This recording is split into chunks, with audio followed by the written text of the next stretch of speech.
Potential. How do I get better results in my personal and professional life consistently? And what is the true definition of potential?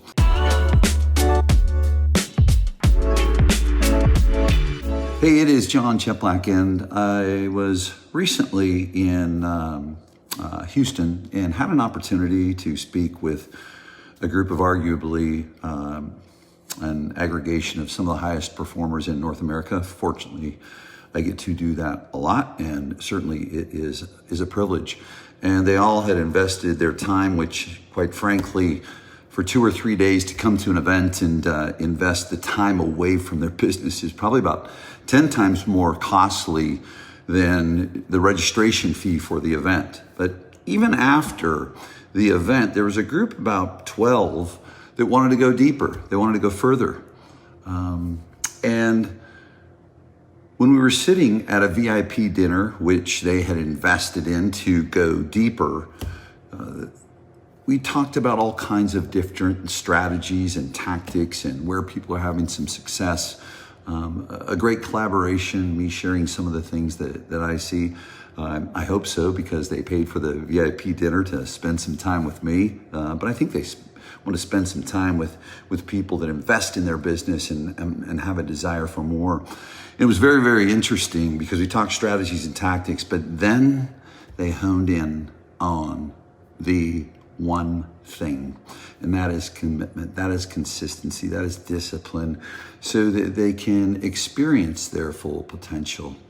And what I want to do probably over the next couple of videos is, it seems to be an area of fascination, desire, and even frustration for people, is share with you quite simply how to not only be more productive for a time frame, but consistently over time.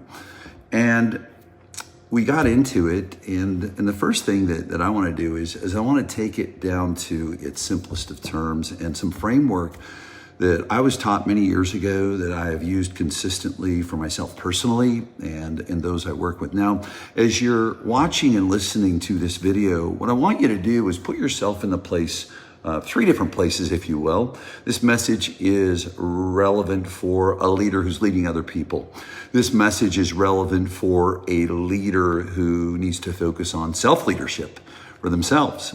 You've got to be able to live this yourself before you can get other people to enroll and have that same experience. You know, we call it walk the talk. Now, the third space that I want to really have you approach this in and look at it is maybe as an individual agent or an agent on a team. Bottom line, any human being, if you'll use this framework, I know it's going to be a foundation for you to change and improve the results that you're currently experiencing.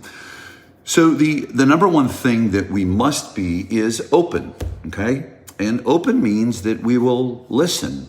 And, you know, the best way to approach the listening is, and taking things in, is identify. You know, it's real easy for us to hear something that we don't agree with, or to challenge, or yeah, but it. And I'm going to tell you something. If yeah, but is in your vocabulary, I'm not saying don't challenge things, but I think what's really important is not to have resistance come in when you're having a conversation with someone who is sharing.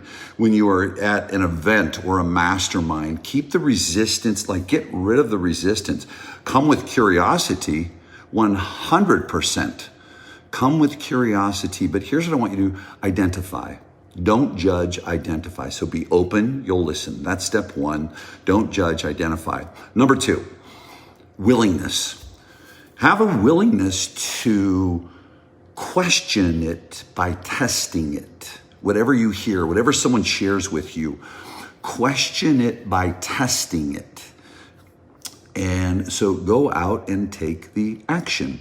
Now, here's the next step, okay, is certainly you're going to have your own experience and your own observations, but it's really important that you have a third-party observer constantly. We talk about it in a form of accountability. What I would say is inspector, someone who's going to measure the results and share their feedback as a third-party observer.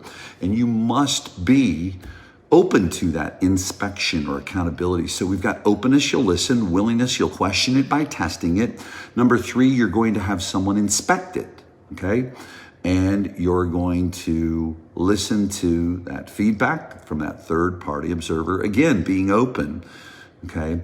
And the final piece is awareness. If you have followed these steps and committed to them, the framework, now you have an awareness, okay?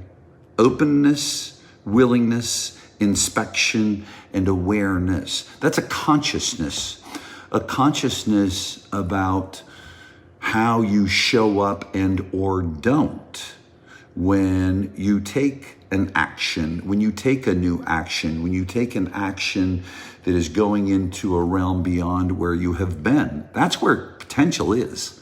See, potential is getting a result that's different than the one that we have in the past.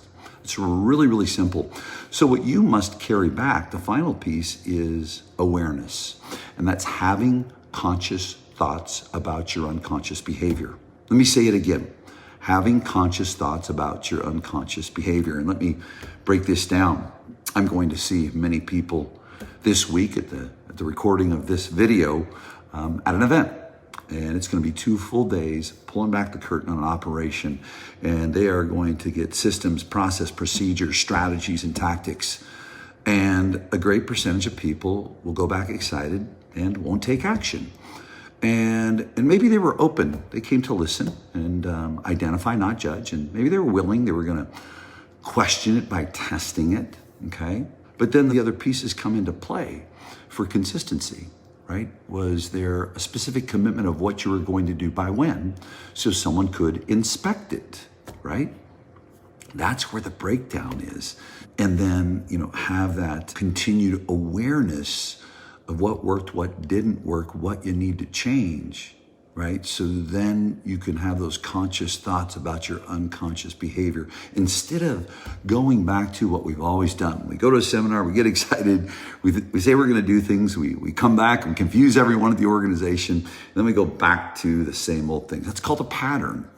It's called a pattern. And the way to interrupt the pattern is to have that framework in place and absolutely follow it, because then and only then will you experience potential. And potential is getting a result that's different than the one that you have in the past. So I want to close with this. Leaders, you can't make someone productive. You can only facilitate the best condition for someone to be productive when you're leading other people. Now, leader, you've got to challenge yourself in this too, in having conscious thoughts about your unconscious behavior, right? You have to have your own self-leadership. Sure, you lead other people, but the one thing that many leaders can miss is they get so focused on what's outside of them and can forget about what's inside of them. Now, those of you that are an agent, what you've got to do is look at your self-leadership. So, some simple framework, foundational pieces to really get you on a path, really